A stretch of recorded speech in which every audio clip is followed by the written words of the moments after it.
Най-после подобаващо добро утро и от мен, или може би е по-добре да кажа добър ден, тъй като е вече почти обяд.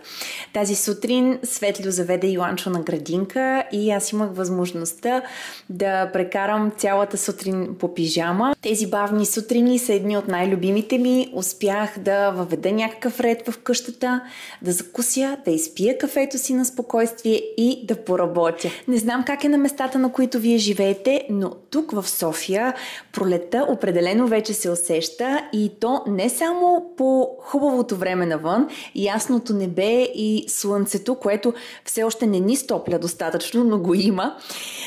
Друг признак огромен за пролетта е всички градински центрове, които започнаха да отварят вратите си и да зареждат най-красивите пролетни цветя за подготовка на пролетната и лятната градина.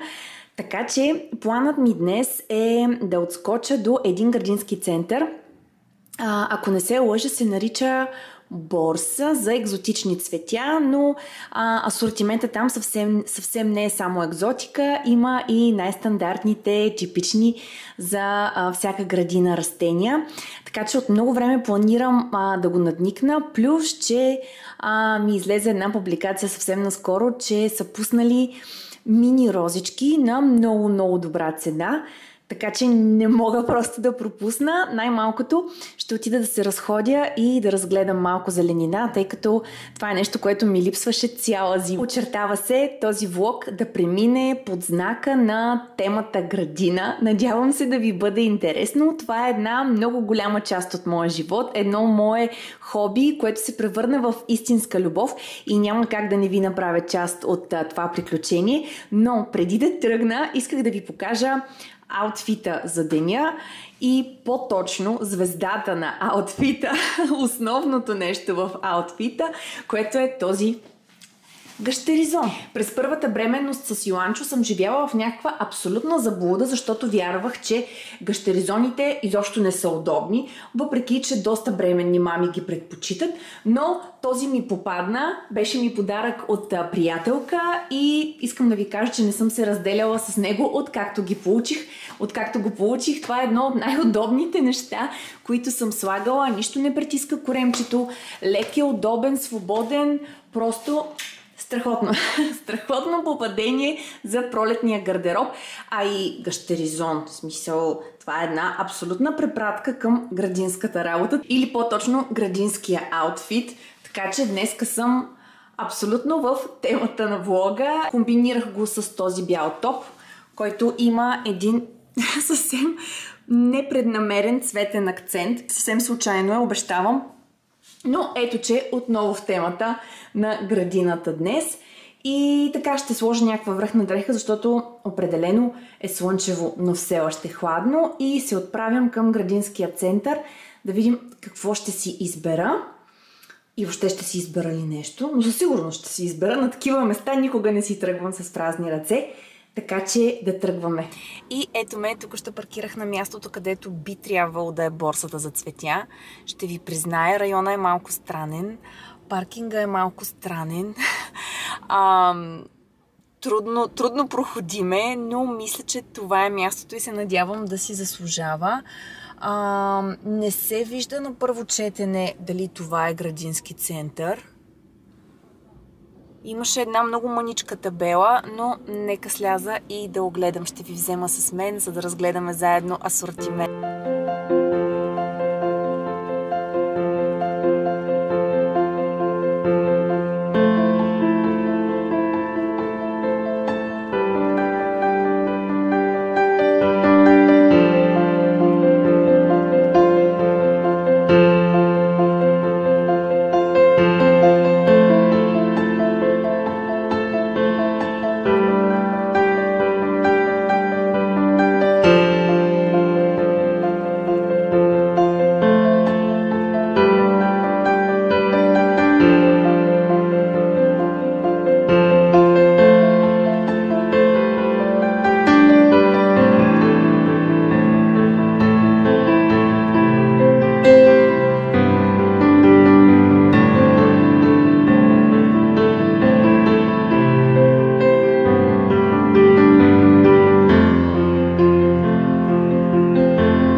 след разходката ми до градинския център или по-точно до борсата за екзотични цветя.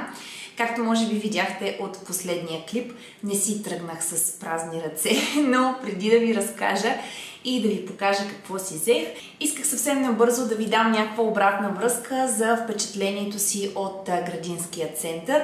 Ако случайно и вие живеете в София, планирате да освежите градината си или просто искате да се разходите и да разгледате какво има. Първо започвам с минусите. Както споменах още при пристигането си, мястото е малко объркващо. Самия градински център се намира на Обелско шосе, номер 8. Улица Обелско шосе, номер 8, мисля, че така беше.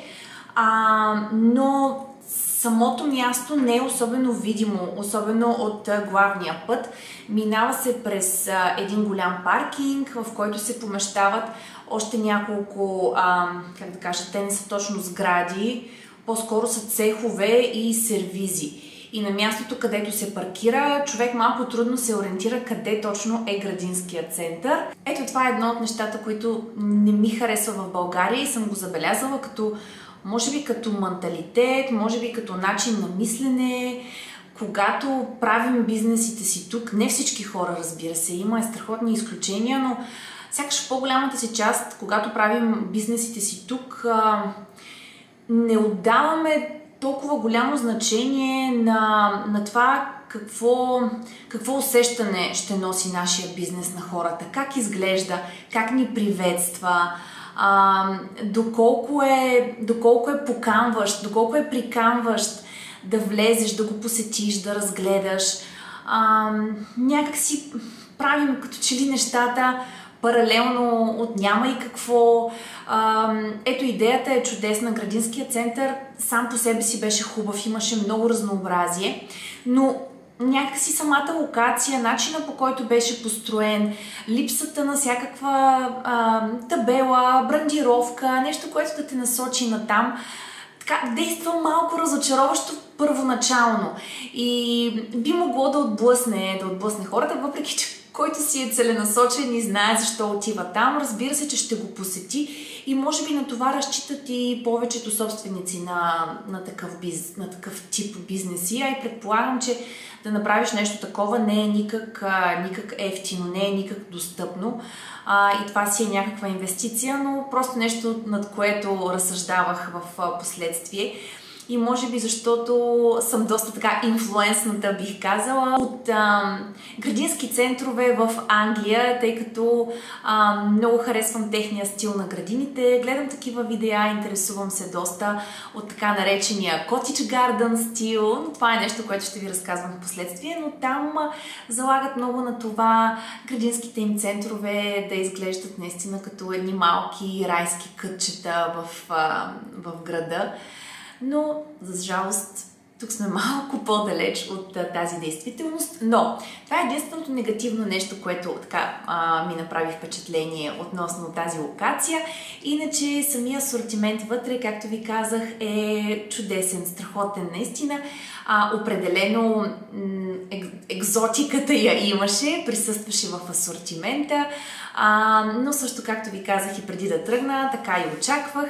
Имаше и доста типични растения. Имаше хортензии, имаше мушкато, имаше теменушки. Знам, че бяха заредили и игликите, които сега цъфтят масово навсякъде.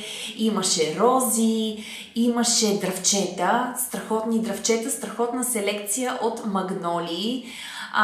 И то на много добра цена. По-скоро в различен ценови диапазон имаше дръвчета от по 10 лева, 16, по-манички, разбира се, и такива, които вече бяха доста пораснали на около 26-30, зависимост от размера. Така че определено си заслужава да се посети. Също имаше стайни растения, зелени стайни растения, не само градински. И преди да си тръгна, всъщност, персонала там сподели, че отварят още една част. Те я нарекоха външната част. Може би това беше частта всъщност с парника, самото заграждение. Там също имаше доста цветя, имаше много камели. И така, като цяло съм очарована от разнообразието там. Знаете, казах ви преди да тръгна, че всъщност моята цел бяха тези мини розички, на които видях публикацията в техния профил в социалните мрежи. Бяха на много добра цена, ако не се лъжа, първоначално на 2,50. Но когато отидох там, за жалост или не, човекът ми обясни, че всъщност съм малко поизтървала момента, тъй като са останали само така наречените второ качество. И всъщност се здобих с ето тази цялата тарелка с мини розички в този невероятен розов цвят. Не знам дали ето фокусира вече на тях.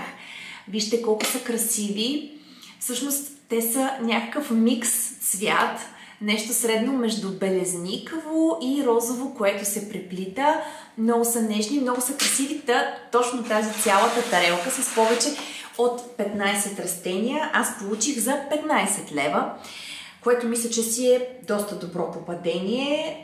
Не съм сигурна дали всички ще оцелеят, защото са доста мънички и на някои листенцата им са така, бих казала, малко умърлушени, но имат пъпчици, имат зеленина, така че се надявам да успеят да оцелеят, дори половината да оцелеят. Мисля, че ще си бъде успех, абсолютен успех.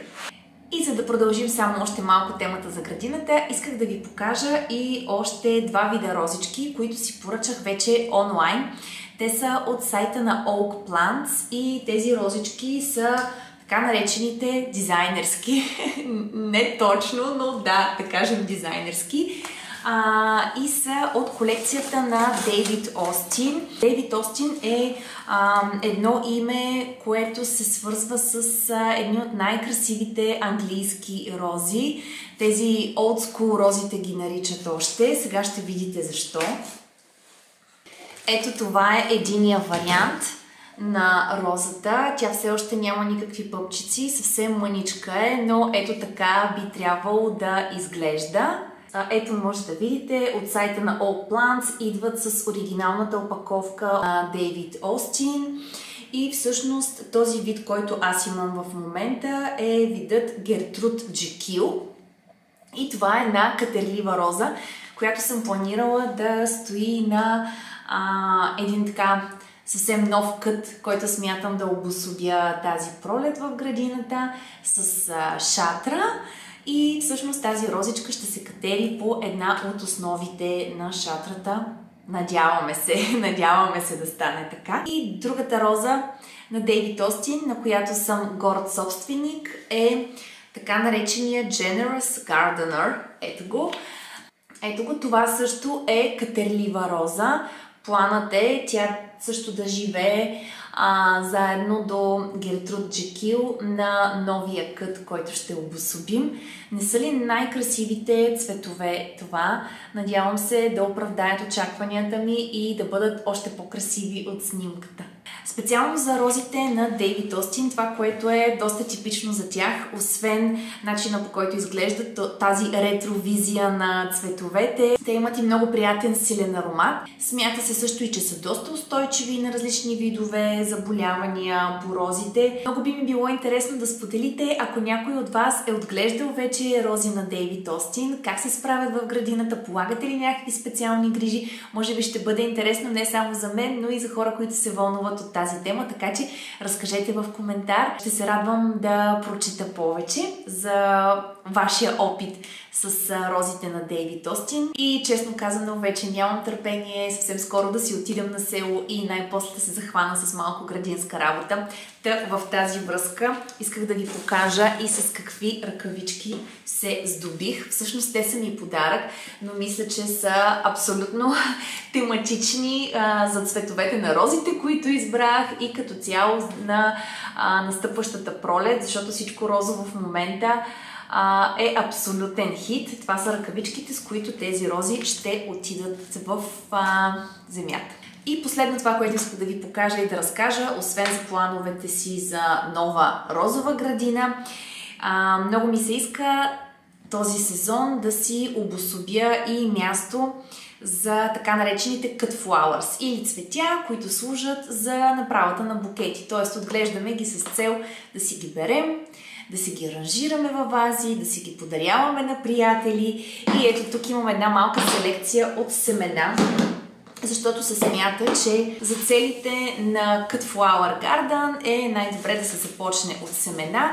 Едно, че е най-достъпно чисто финансово, друго, че имаме много по-голямо разнообразие в цветята, които можем да избираме.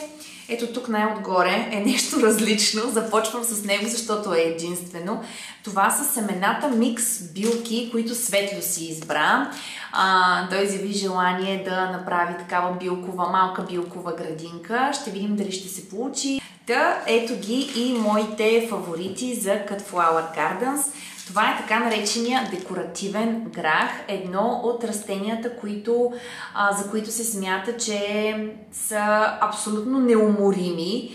Дават цветя почти през целия сезон. Почти всеки ден можеш да си тръгваш с едно малко букетче, събрано от самото растение. Тази година мисля да го пробвам в контейнер с нещо, което да се катери, тъй като декоративният грах е катерливо растение.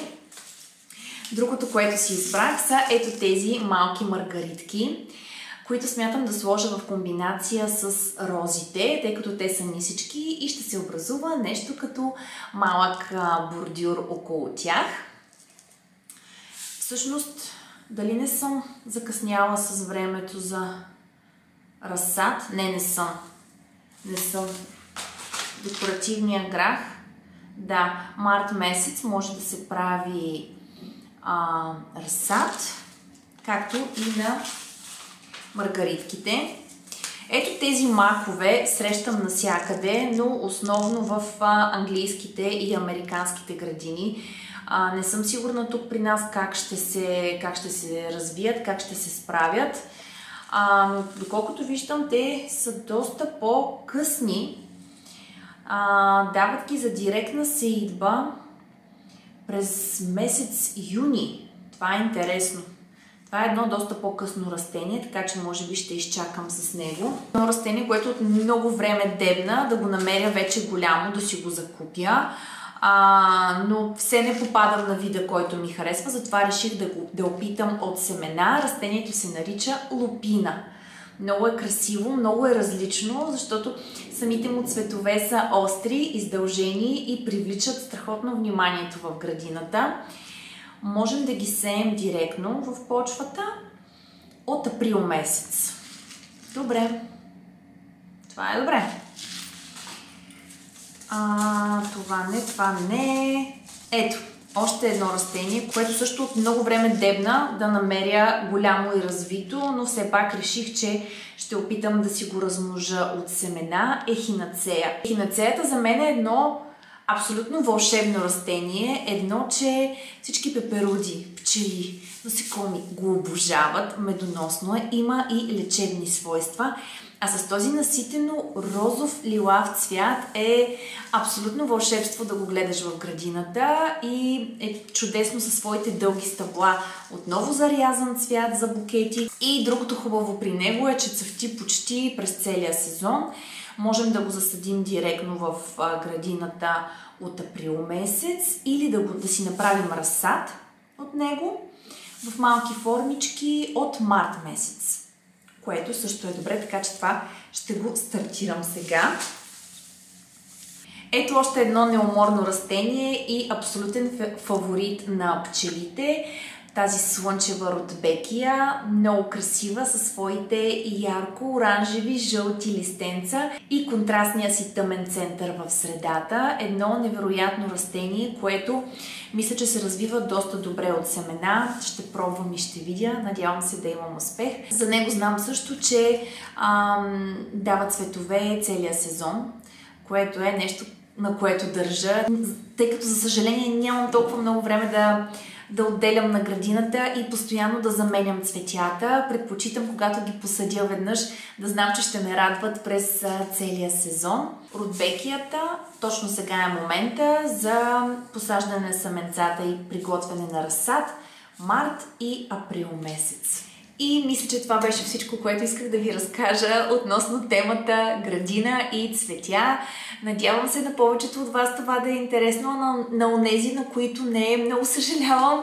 Надявам се, че не съм ви оттекчила до смърт, но истината е, че градината, цветята са една огромна част от моя живот. Обожавам ги и искам да ви кажа, че нямах търпение да премине зимата, за да мога отново да се впусна в това свое любимо хоби.